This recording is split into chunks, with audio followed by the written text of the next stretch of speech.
What's up, Chadis community? For today's video guys, dali samahan niyo po kaming ipasyal ang aking kapatid dito sa pinakamasarap at paborito kong tambayan dito sa SM Zamboanga.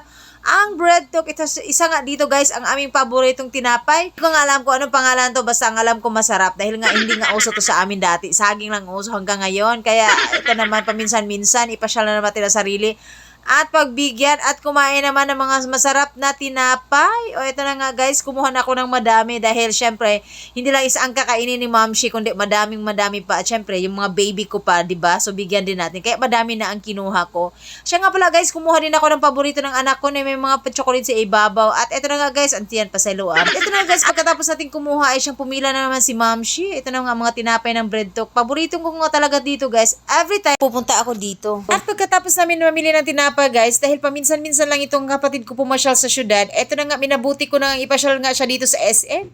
Hindi ko alam kung ano makuha namin or may ibabayad pa kami dito. At dumiretso na nga kami dito sa Greenwich guys, dahil sa nga to sa paborito niya.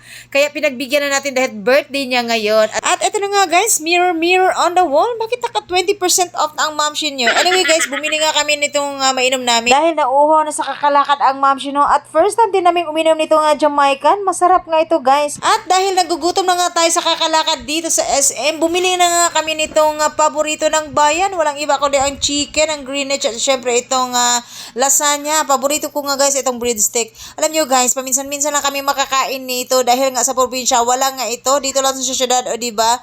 So kailangan din nating tumikin pag may time. At syempre itat ko yung kapatid ko dahil paminsan-minsan lang nga siyang pumunta dito sa syudad. So eto na nga pagsuluhan natin.